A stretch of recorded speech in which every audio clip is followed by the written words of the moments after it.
Hello everyone, I'm the champ, Tupema. Welcome to the Impact Show. This is episode number 12. We are moving forward. Find us on YouTube at Torisho6033, Instagram Torisho, Facebook Torisho, TikTok The Impact Show. We are now also on Spotify, where you can search Torisho. All our episodes are already uploaded on Spotify, including this one of today will be there. Today we are talking marriage. We are talking understanding marriage, and I have a special guest. I will give him an opportunity to introduce himself, and then we'll be going down into business. Hello everyone, my name is Pastor Gaosenkwe. I am a pastor by calling. I'm also a family man, married with 2 kids, teenage kids, and I've been married for quite some time. I think this coming week it will be my 26th anniversary. Thank you very much for inviting me to Risho. It's a pleasure to also share my journey or share my view on this beautiful topic of marriage. Thank you. No, the Impact Show. We believe in touching lives and impacting lives for the better. Let me start by congratulating you on your upcoming 26th marriage anniversary. Thank you very much. Thank you, Raham. We are talking understanding marriage today. Because in this show we believe in touching serious life issues or topics that are hardly spoken about in a frank and honest, transparent manner. But generally speaking, would you say that, maybe this will be my first question, will you say that marriage is a good thing? Most definitely, I would say marriage is a good thing. Okay. First and foremost, because of where it comes from, because of who its author is. Marriage, sometimes we think we found people getting married, and therefore traditionally or customarily we get into marriage. But its origins are with God. God is the one who founded marriage. He is the one who started it. So when you go to the book of James, it tells us that all good and perfect gifts comes from the Lord. Yes, yes. So God does not make mistakes. Marriage is not a mistake. It's a good thing. It can only be spoiled by people. Okay. Like your Setswana idiom that says mashuki pepper. Yes. Marriage on its own, as it is there, created by God, it is perfect, it is good. It is something to be desired, it is something to embrace, because it is from God, it's not from man. It's not man-made. It is not man-made, it is not authored by man. Its foundations are from God, and everything about it is God, and it is God, and it will always be God. About marriage. So yes, it is a good thing. No, that's good. Yeah. That's good. But now you look at the world today, men are defining marriage, people are redefining marriage. Do you think in people wanting to define marriage, excluding God, we are messing up the marriage institution? I believe so. Good. I believe it is so. You see, man has been created not as a robot to think, one way and repeat after every second and so on. Man has free will, and that free will, in some cases, it goes against the plan and the the intent of God. And marriage has not escaped that as well. Okay. That people would feel that marriage has to be reconfigured. It has to be redefined. It has to be given a different shape, a different picture. And but marriage should be as God in the beginning has purposed it to be. Yeah. It's like in Matthew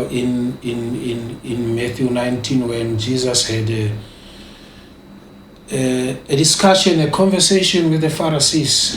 That one was about divorce, and Jesus went to the beginning to say, but in the beginning God created them in this way. And he quoted the way it was in Genesis. Yes. So we follow the God's prototype, the way God did it. Yes. That is how I am convinced it should be. It should be. It ought to be that way, the way God ordained it. Has ordained it, and no other way. Yeah. Yes. No, that's good. Yes. There's a lot about marriage today. A lot of noise about marriage today. Some people say the man, because he's the one paying lobola, he's the one proposing, he should want marriage more. Some people say no, the woman should want marriage more, or maybe both the man and the woman should want marriage equally. Who between the two genders should want marriage the most? Should it be the man who wants to get married? Then maybe it will increase the success of marriage, or if it's wanted more by the woman, it will increase the success of marriage. I wouldn't pick one over the other. Okay. I would say that both genders have to have a competing or even an equal desire to enter into marriage. Okay. Because then if the other is not so willing, it might be more of a forced arrangement than an arrangement or a process that you willingly, voluntarily enter into. That might cause problems, I believe, going forward. So men and women have to desire to be married. Okay. It should not be something that is shunned. I understand that in today's time, with a lot of abuse within marriage, and with femicide, with physical abuse by men against women or young women who qualify to be married, who we could say they are in a position to get married. Yes. Would not desire to get married. They would maybe desire to be in a different arrangement than a marriage institution. Yes. But still, I think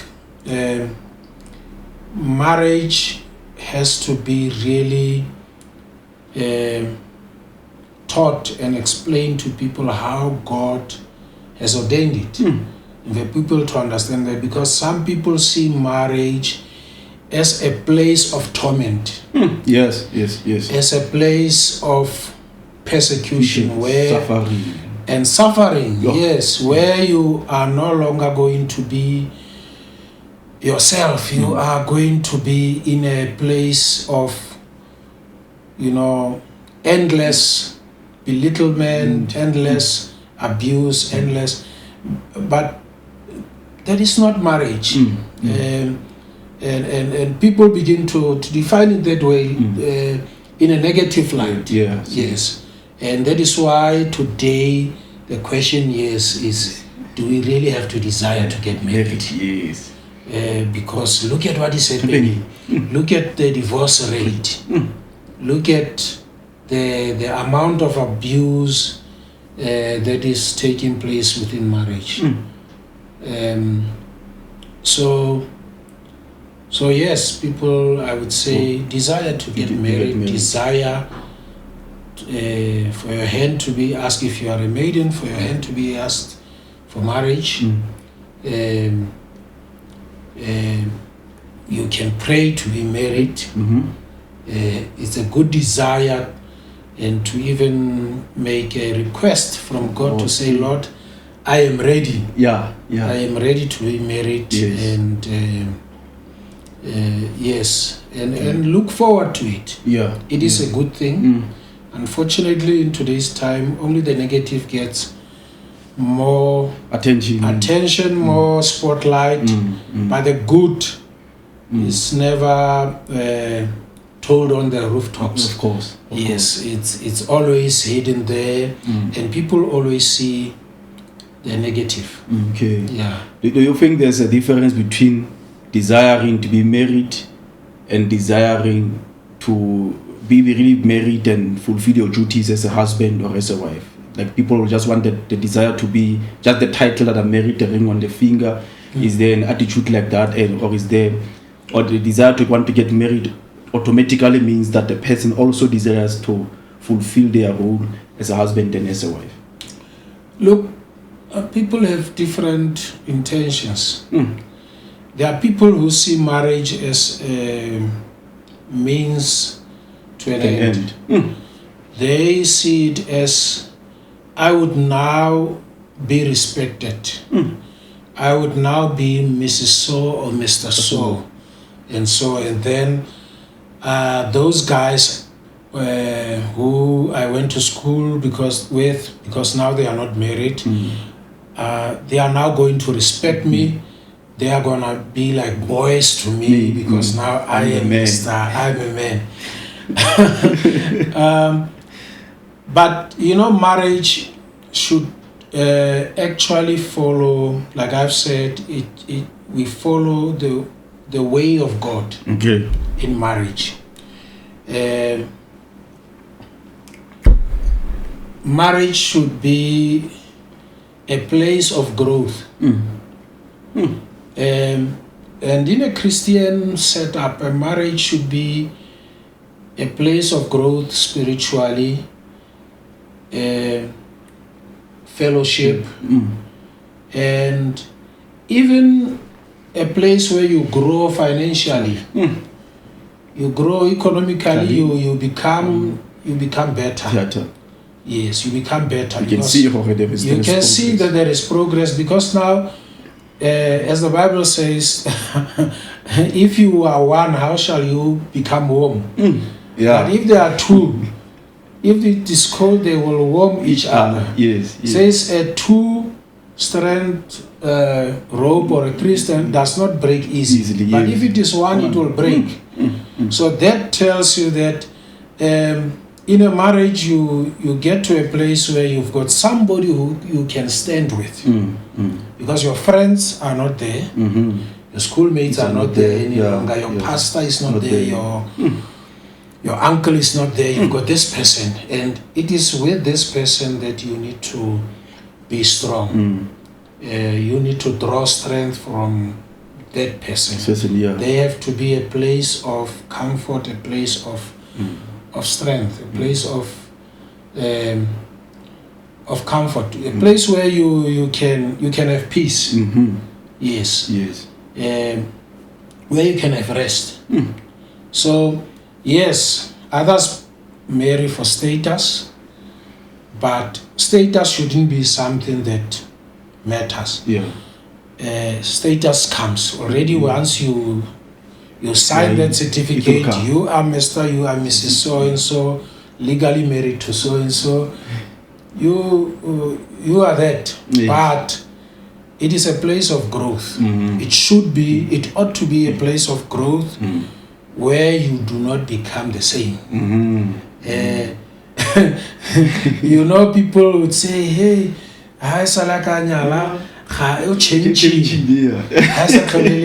he's no longer that same guy. Of course, you have to change. Marriage has to change you. Yes. Marriage has to make you. You have to be a different guy, a different woman, a different man. Marriage has to change you. Yes. You can't be a boy or a girl forever. You have to mature. Yes. Yeah. So yes. Ha batho ba nyalwa tlhala go tio o itse go yang teng go kopana le digole go kopana le eng. How much does extended families impact the two married people? Like maybe families are not the same. Maybe from the husband's side, they just pop up out of nowhere visiting, or they demand money, things like that. How much does the extended families impact the marriage institution? Yes. Now, extended family, whether from your side or from your spouse's side, can either build or break your marriage. They can weaken it, or they can strengthen it. But you see, like the example you're giving, where somebody just knocks at the door and say, I've come to visit. And especially in nowadays time where life is a little bit hard.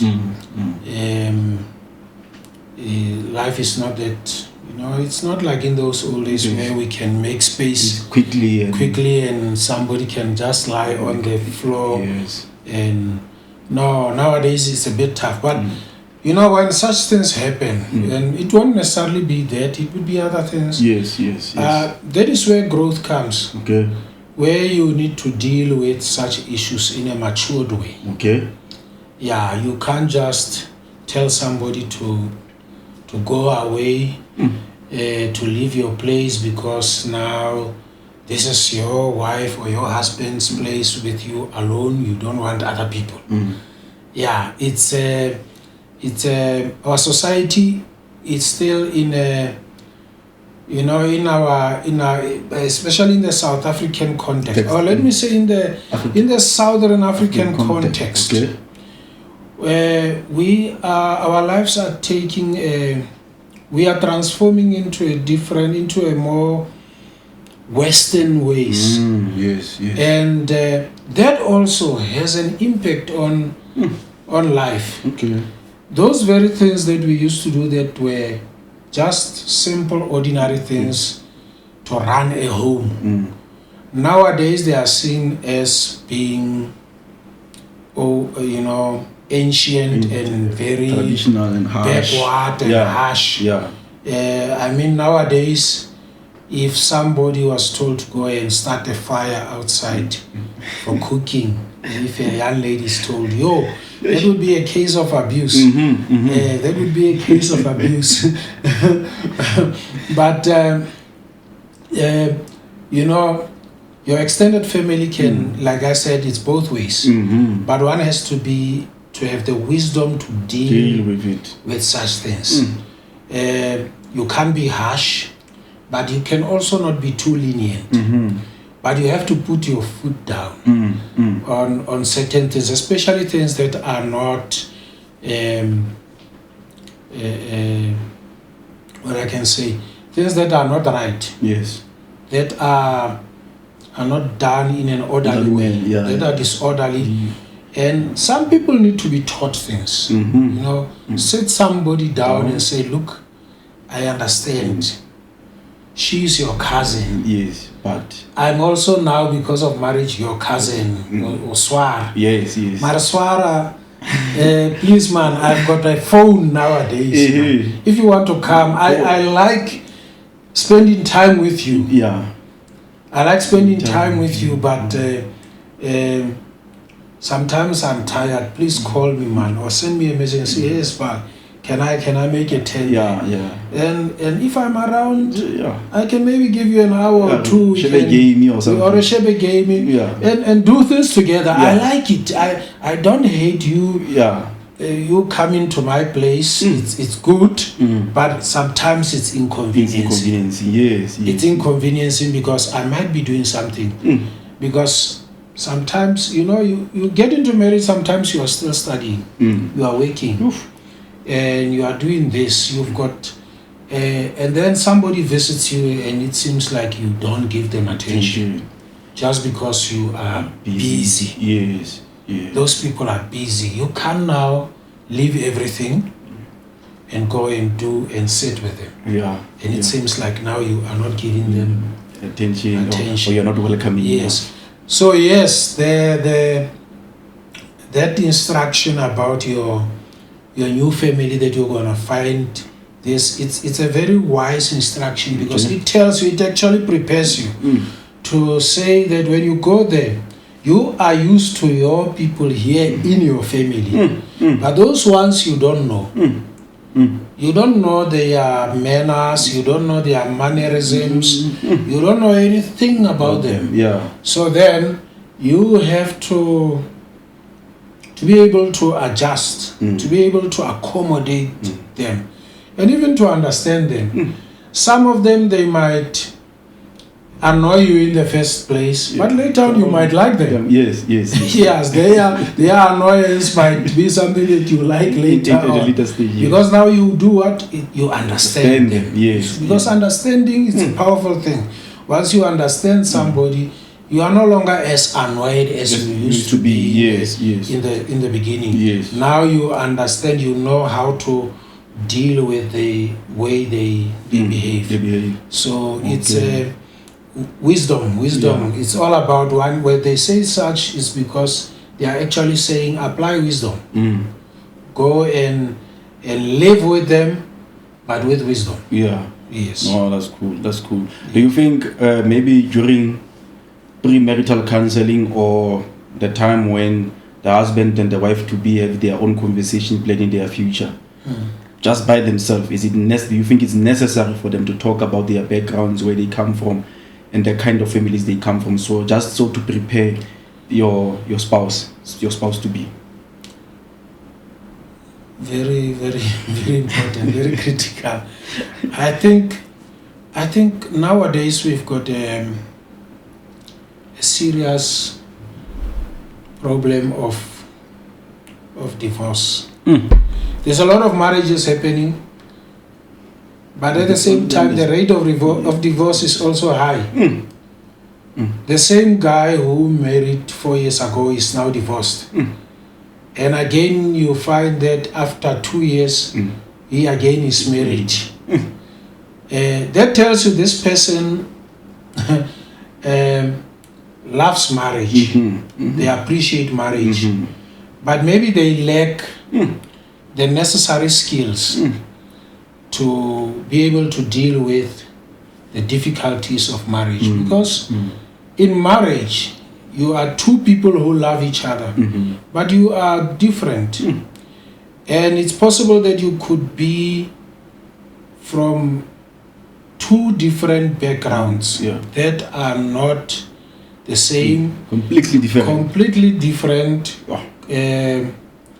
With completely different experiences of life. Even family values and stuff. You have to, if you decide to go on with a marriage with somebody, you have to be ready to not, be what can I say? When something happens in their family, when somebody just start talking and they speak in a way that you will not get.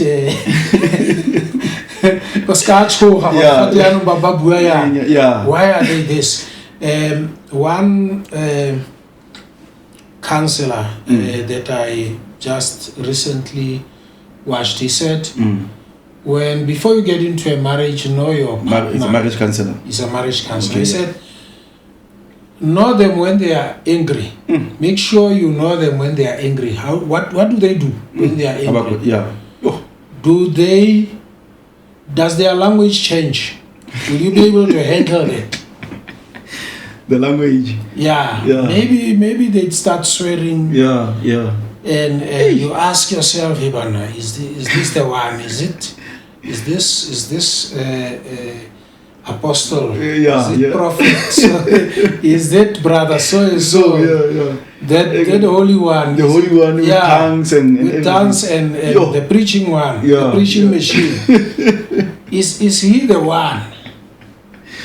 And when they are happy, how do they behave? Can you deal with their happiness? Yeah, I was gonna irritate you. Yeah, because their happiness can, some happiness can be actually be frightening. Yeah. Some happiness can be frightening. When other people get happy, they can start, spending money that you don't have because they are happy. Yes. They can start, cooking the whole food in the house because they are happy. Or when they are angry, they start eating the whole food in the house because now they need comfort food. Yeah. So it's very important that that there be counseling, and especially nowadays. I think in the past we didn't have much of it. Okay.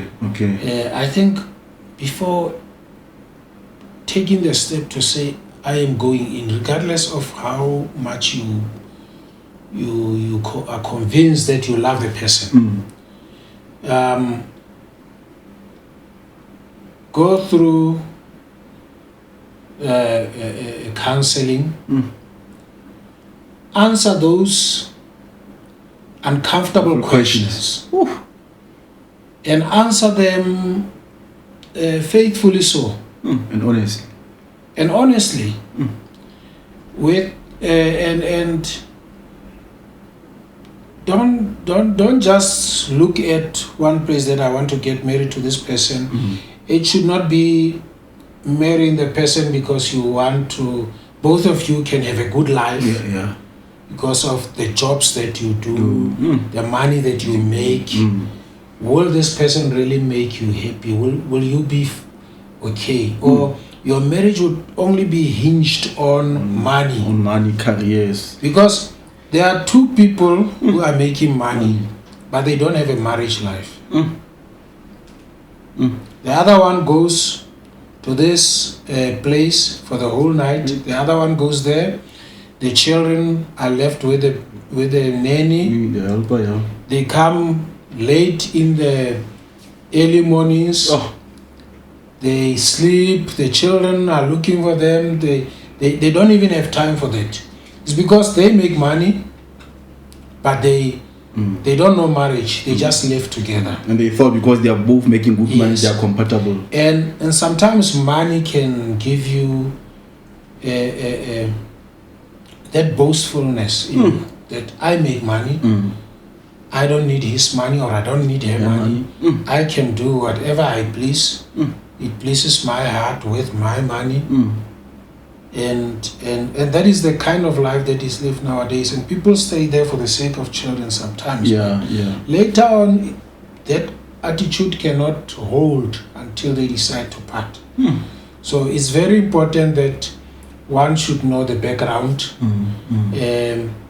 I think it's also very important, one point about brokenness. There are people who are broken, and they cannot get into a marriage being broken, whether you are a man or a woman. And don't ever think that you can get into a marriage to go and fix somebody. Some type of brokenness needs God. It needs somebody to serve, to be counseled, to be prayed for, to be delivered, for them to be ready to get married. It's actually advisable for some people, even after divorce, to wait a bit, to try to build themselves where they are broken emotionally, spiritually, to be fixed by God. God must fix them. They need to allow themselves to be fixed by God and heal from whatever because the next person is not his problem or her problem, or their responsibility to fix you. No, nobody's project. You are no one's project where they are gonna fix you. No. You can't think that you will fix somebody. No, In fact, the Bible is quite straight. You know, Paul is asking a question in 1 Corinthians chapter 7. He says, how do you know, you man or woman, that you will fix this broken one? How do you know that you would eventually fix them? So, such risks must never be taken. Don't. Even the Bible says, don't touch. You know, you can't put your hand in the fire, and think that it will come back the same. Yeah. There are certain things that you don't try out. Yeah. Just leave it as it is. Yeah. Two things that I want us to go into. The first one, some brokenness will reveal itself as what we call red flags today. You know, and do you think ignoring red flags, especially not talking, maybe someone is loud when he's angry, I'm talking about maybe someone has been abused when they were young, you know, and you can see this person still got the problem, and you go and marry anyway hoping that they will change when they're in marriage. Is that a wise thing to do? Because sometimes that you want to get married, you're excited, or you feel like, hey, maybe this opportunity will never come again, or they'll get this beautiful girl that I want to marry. What do you have to say with that? Yeah, but no, not at all. Don't. And men we must really hold ourselves. We must not be deceived by beauty, because even the Bible teaches us that beauty is fading. You see, there is no. I have this belief that there is no ugly woman. Okay. Yeah. Okay. A woman is made ugly maybe by her actions. Okay. Yeah. Okay. There is no because the one that is, according to my eyes, ugly, to you, it could be the most beautiful. Yeah. That's true. She could, That's you true. know, the whole world to the you. whole world. Yeah. She is the whole world to you. Yeah. So there is no ugly woman. Men can be ugly. That's my own beliefs. Okay. You can be ugly, and men can be ugly. Yes, I mean, you see, but men don't have to be beautiful. Yeah. Men doesn't have to. It's something that I don't like nowadays. It seems we've got beautiful men nowadays. Yeah, and too much on their physique. Yeah, but a man just have to be handsome. Yeah, just be a man and be. Man has nothing to do with beauty. Yeah. So it is dangerous to ignore the red flags. Okay. It's dangerous to ignore the red flags. I think counseling in its entirety, or in its different forms, needs to be harnessed to solve certain problems before people join themselves into a marriage. Let people wait, because certain things in marriages, you feel like, no, I can live with it. Yeah. Yes, there are certain things that you can live with. Yes. If she can't cook, you can live with it. Yes. You can live with it. You don't. If you knew that she can't cook prior, don't come tomorrow and tell us that your wife cannot cook. That is not something to cry about. Yeah. Maybe you are the cook. Yeah. And especially to us black men, if your wife is not a cook, there is something that she is good about. Yes, that's true. That you maybe are not good at. That's true. And if you become the cook, so be it. Why do we go to hotels and the men are the ones doing the cooking? Restaurants. Yes. I always see them on social media at different establishments. The head chef is one. He's a male. He puts his cap here, the or cloth the cloth here. Yeah. He's the one cooking. Yeah. So the issue of a woman not knowing how to cook shouldn't be. It's those things that you can ignore. Yeah. But there are certain things, emotional issues, issues of abuse that happened, that love of a man cannot really solve. it needs a professional, it needs time, it needs deliverance maybe from that, because sometimes a person is sitting with a issue of forgiveness, not forgiving somebody who abused them, and they need to be put through that process of forgiving that person, or confronting the person and telling them, you know what you did to me, you hurt me when I was this, was not good. And you find that just by talking, they get healing. They become released. They become they become relieved in their spirits and in their emotions. And yes, so sometimes the conflicts that are in marriage are because of the injuries, emotional injuries that happened before. So this one is fighting with her man, but he's not actually fighting with her man.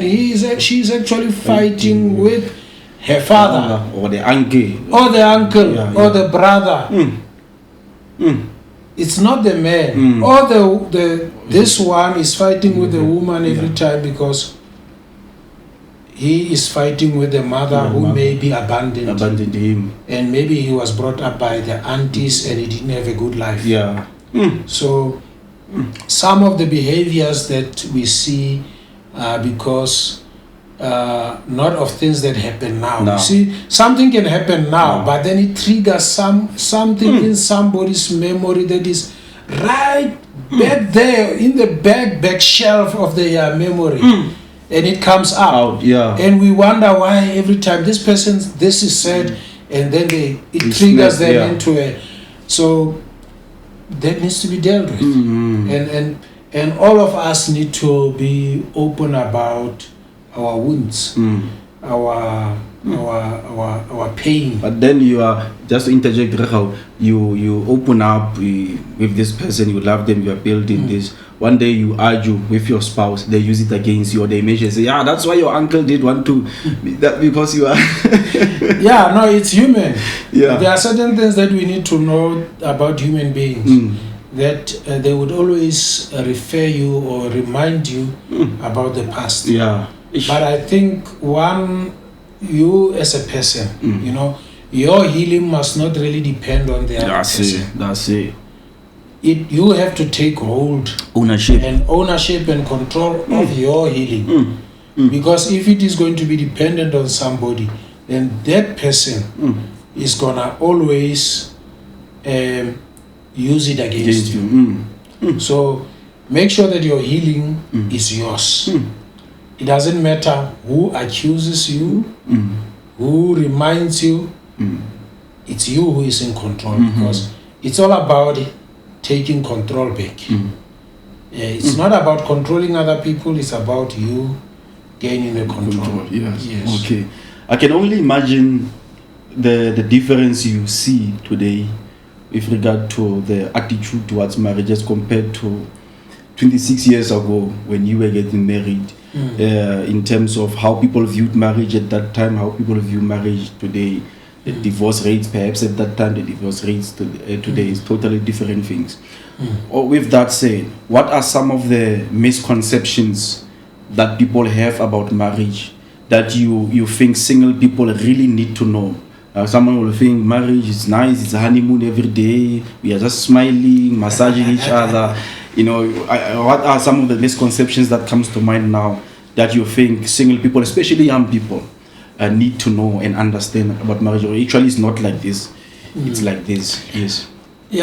For me, I think marriage, there are different phases to marriage. Okay. That's what I believe. There are different phases as you grow up, because you also grow chronologically. You grow, you get to 26 years in marriage.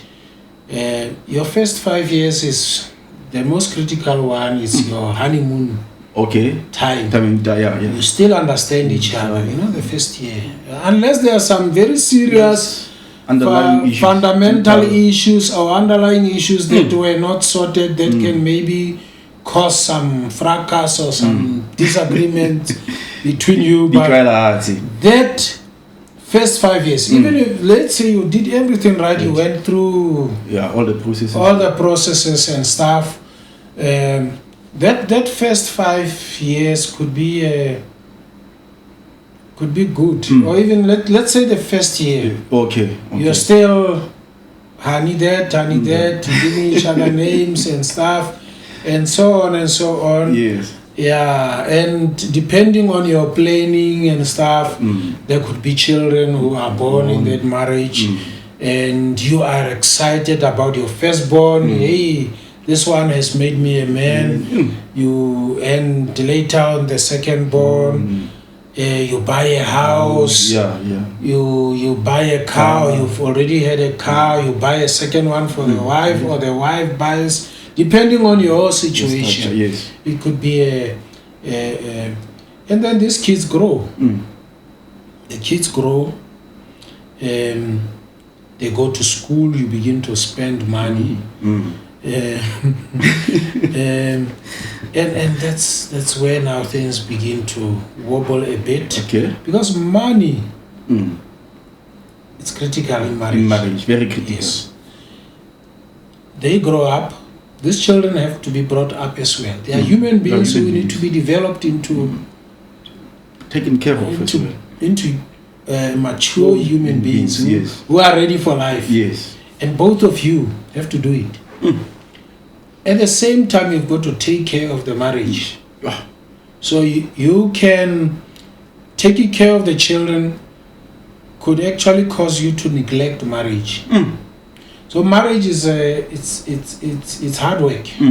It's hard work. It's not as easy as people think. Yes. But it is rewarding. It is rewarding. It is what I can say, satisfying. Satisfying, yes. Yes. To see your child growing, to see yourself achieving things. In fact, a man or a woman, and especially men, research shows that you are able to create wealth or even to gather more, substantially so when you are in marriage. Yeah.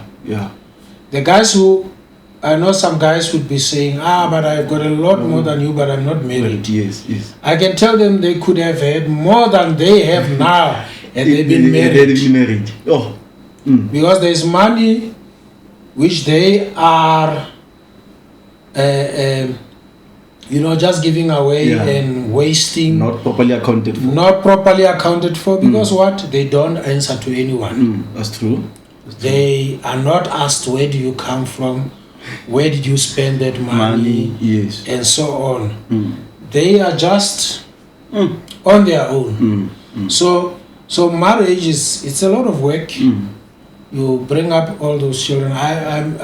My kids are already out of like formal school. They are at tertiary. Yes.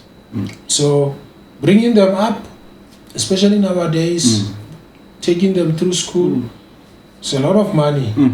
Even now, it's a lot of money. And you can't jump out of a marriage and think you will escape, being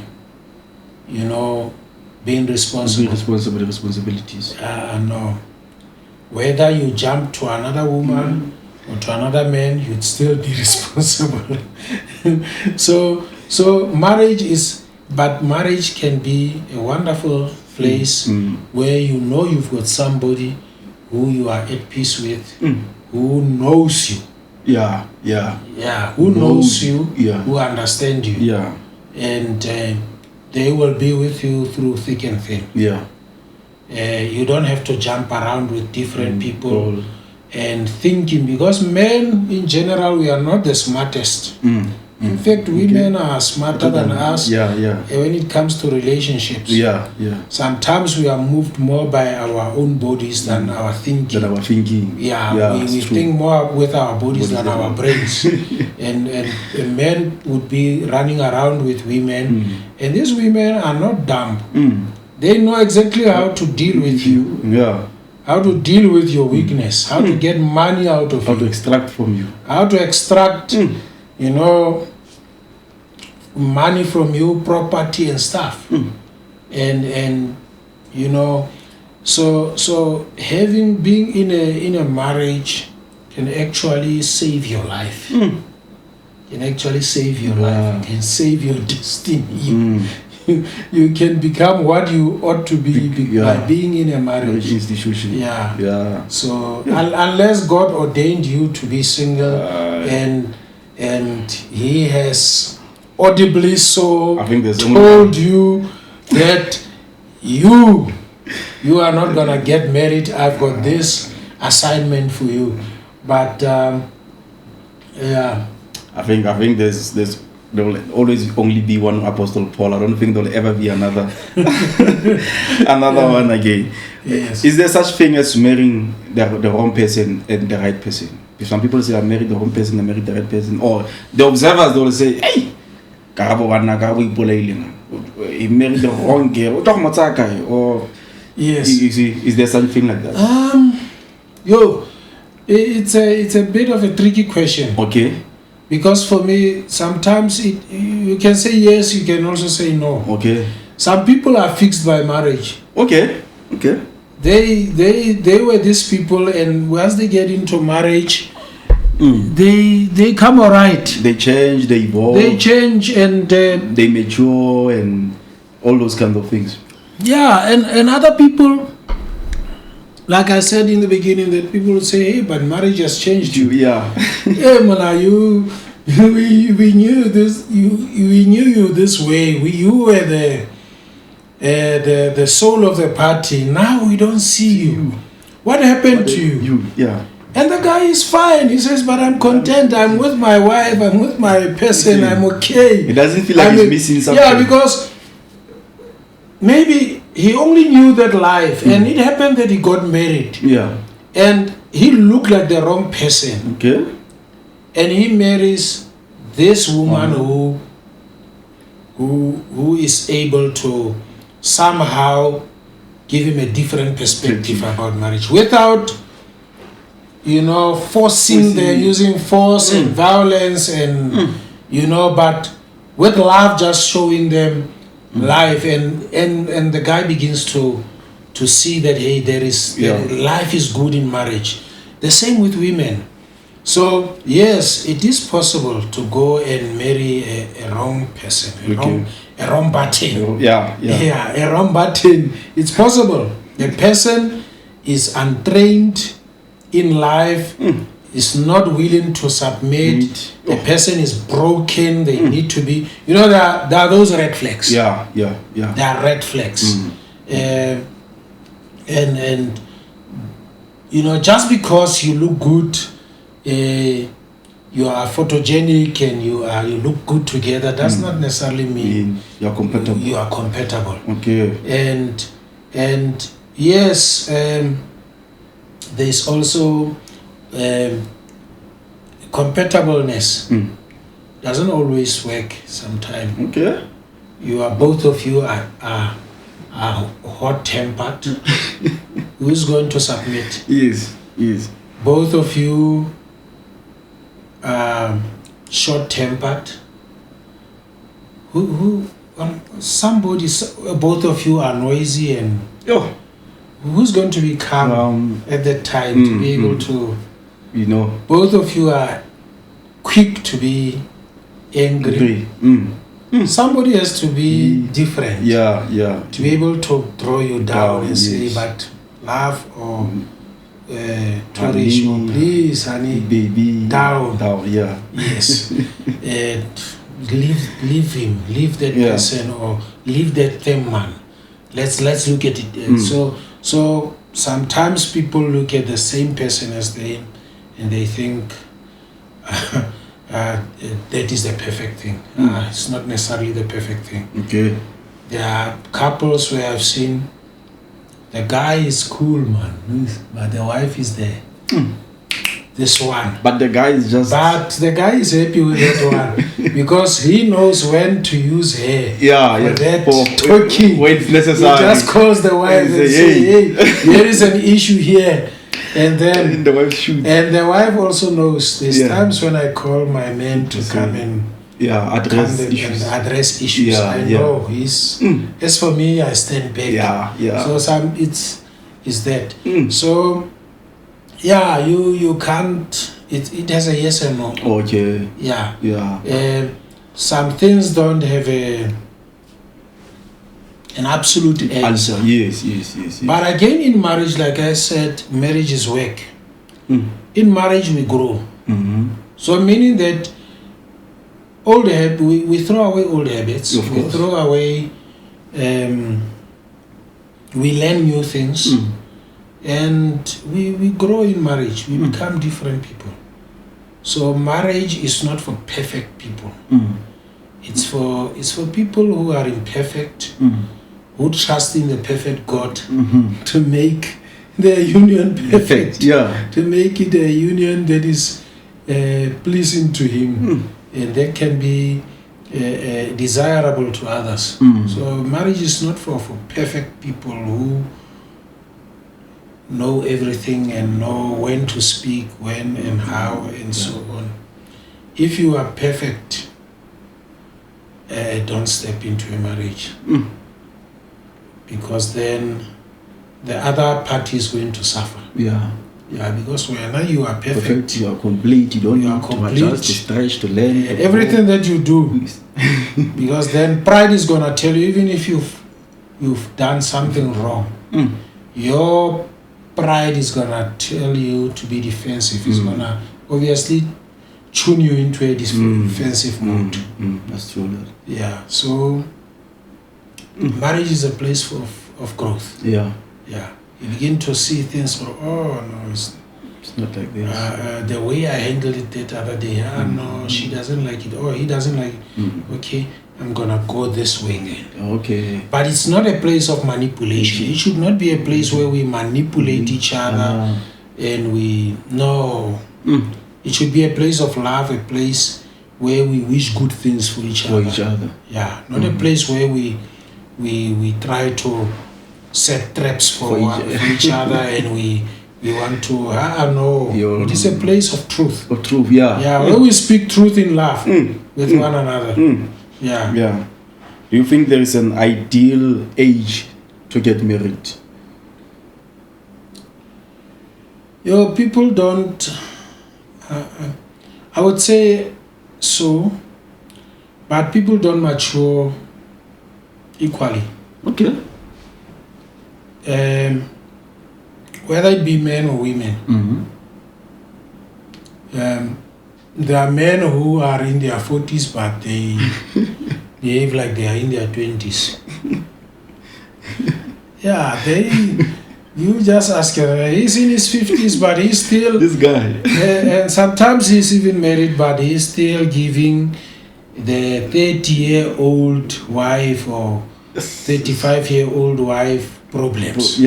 Boyish problems. He's still not understanding who he is. He doesn't realize that he's now an old man. So, but I can say yes. Nowadays, once and I would say a man should really, when he decides to marry, he must work first. Okay. Work matures you. You learn to be submissive. You learn to take orders. You learn to be in time. You see? You learn to work with people. To be part of a team. That is work. And be prepared financially. And I'm not saying be rich, have everything. But emotionally and physically, you need to be ready to say, I am ready to be married. You can't be the one who still, when you are in marriage, if something happens, you call your mother. You've got to have the wisdom to say, but I can't call my uncle who is related to me or my mother about this issue. No. Because my mother who bore me, she's gonna stand with me. When she hears this issue, she won't. She's gonna say, but not always.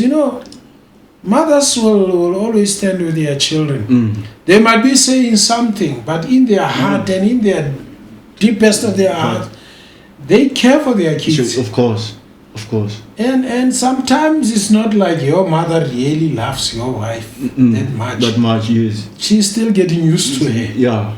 She's still getting used to this. And then you bring these issues. Then now you bring, and then that is where you have opened a doorway for her to punch. For her to punch and to get in. So you've got to be mature to be able not to sit with issues when they kill you, but to be able to know where to go with it.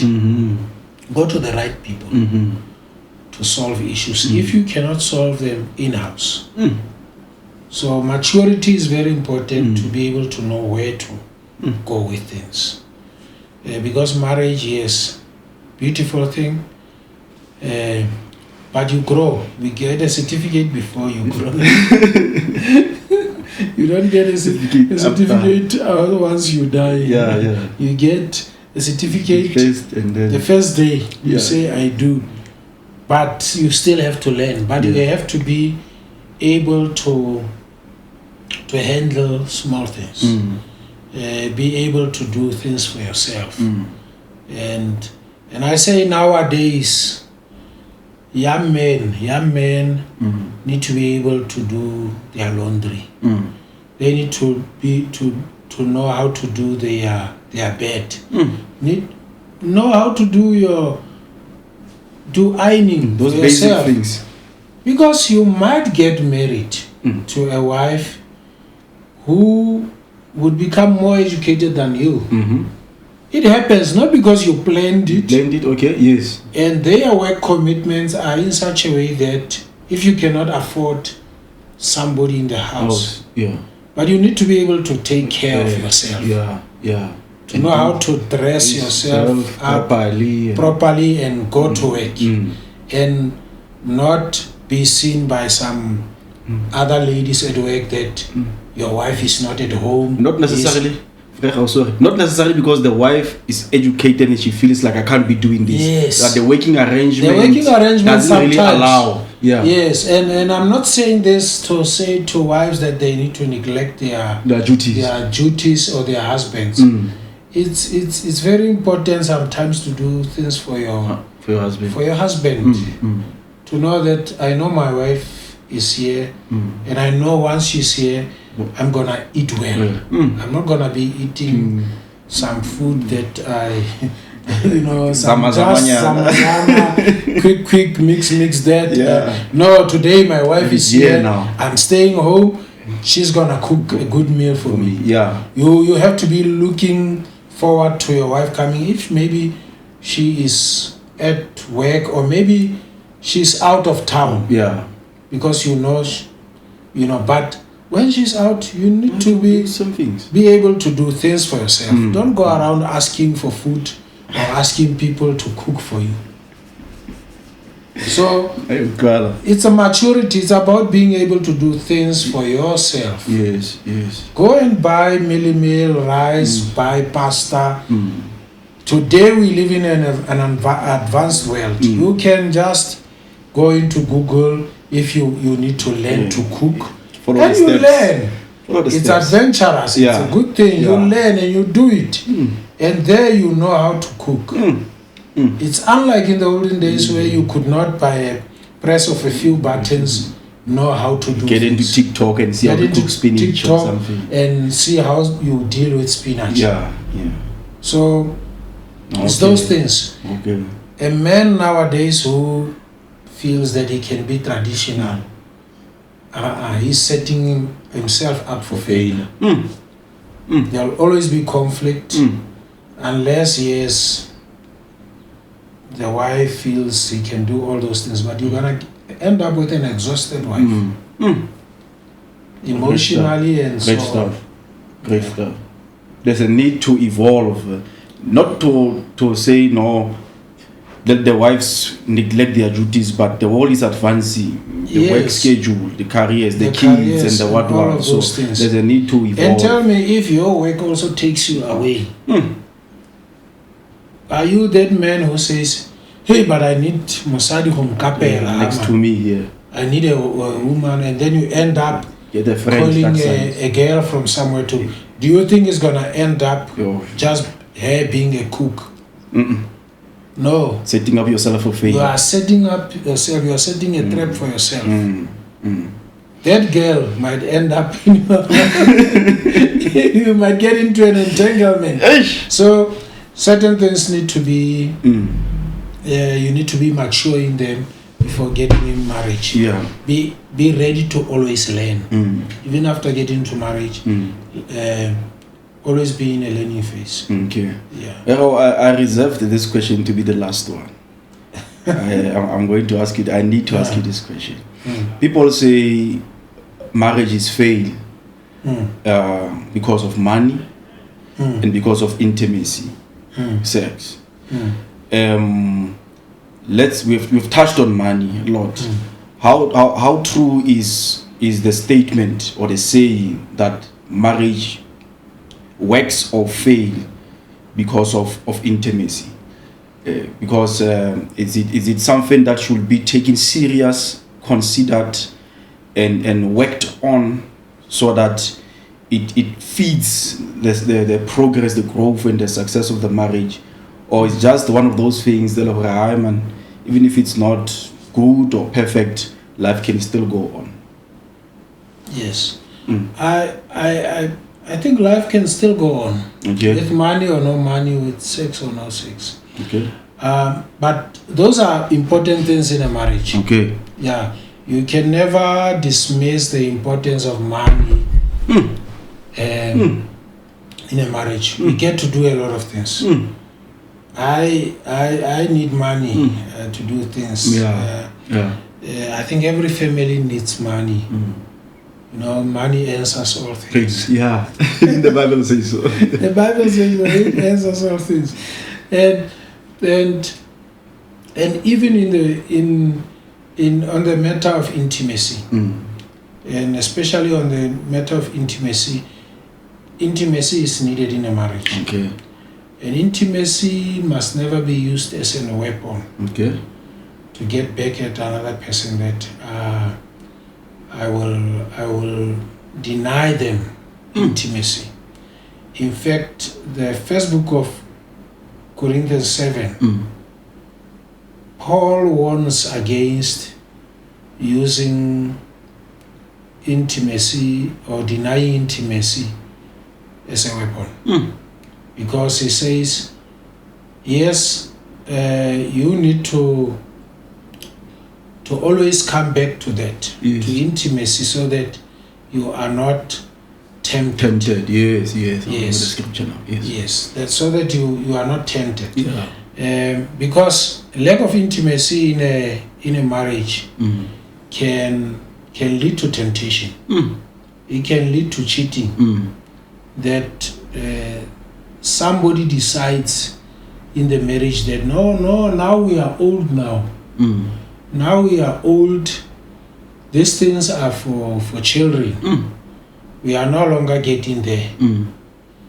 And I'm saying whether it takes 2 minutes to get there, 5 minutes to get there, it's still intimacy. And intimacy goes even beyond that. People being able to sit together, converse, talk to each other, drive together somewhere without raising, intimacy. You can't be saying you are romantic, but you are going somewhere, then you start talking about problems, or you start telling this other one, your spouse, that you didn't wash the dishes last night, and so on and so on. Right there, the lamp goes dim, because now you are always about So intimacy is very important. Yes. And throughout marriage, and as I said, you need to grow in marriage, so that even when there is no intimacy, as a result of different reasons, yes. sickness can bring Lack of intimacy. Lack of intimacy. Somebody is sick. They are bedridden. Do you divorce them looking for intimacy? You still need to be able to love them, even when you are, because then it is not them denying, it is the situation around your marriage that does not allow. When people have become disabled in such a way that it makes intimacy difficult, how, it can, if you love a person, you are able to stay with them even when there is no such intimacy as people would love it to be. So intimacy is bigger than just sex. It's more than just sex, where it's a man and a woman, and it's them being able, when your hearts are connected, then you are content. So you have to grow in such a way that you grow into each other and grow apart. So money can also come and go, but be able to stay together. Doesn't mean that. And understand that money is not what brought you together. But if money brought you together, some will go and say, this man cannot afford me anymore. This woman cannot make more. I'm looking for a better woman. The people who do that, they divorce. They don't tell us. They give us different other reasons, but different from the real reason. But actually, they are looking for money. They are looking for money somewhere. But they don't tell us. They give other reasons. You don't really hear what they are saying. You cannot really understand what the issue is. No, it's been a good show. It's been a good show. I've been observing you throughout. I ask you one question. You flow for about 5 minutes. I'm like, this man is making life easier for me. I can just relax and say, now a pastor is talking. No, you're not talking scriptures. You understand? But I appreciate how much you take your time to just break the question down and give us even more than what the question required from you.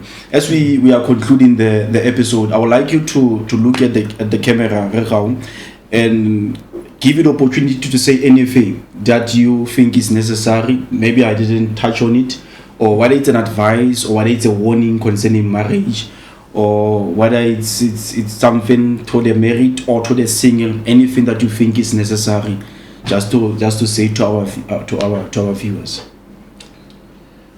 Please. Fellow viewers, marriage is a gift from God.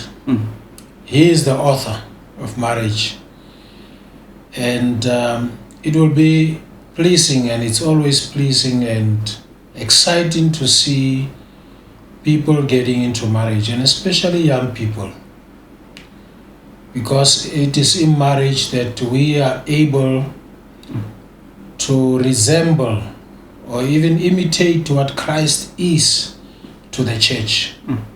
Because when Paul speaks about it, he says it's a mystery. So as people of God, we need to honor marriage. As the book of Hebrews, I think it's chapter 13, says that marriage should be honored. Marriage has a special place in God's heart, because marriage was instituted by God right from the beginning. And it is on top of marriage that God would build a family. He would build a society. He would build a church. He would build a company, because married people are more stable. I know some might differ, but they are more stable. And I would encourage that we seek to know more about marriage. That we seek to, even if we are not ready right now, to be advised, to be counseled about marriage, to have a desire in us. to be married. So this is a very important institution for raising children, good children, as the Bible says, and it's said nowadays that many children are not born out of marriage. All marriages break down and they are left out in the open. So I would really, it is my desire that marriages be revived, that we begin to build our society in a more effective way by founding them on the institution of marriage. Thank you. Thank you. No, ladies and gentlemen, that's the episode number 12, Understanding Marriage. Thank you so much. Thank you.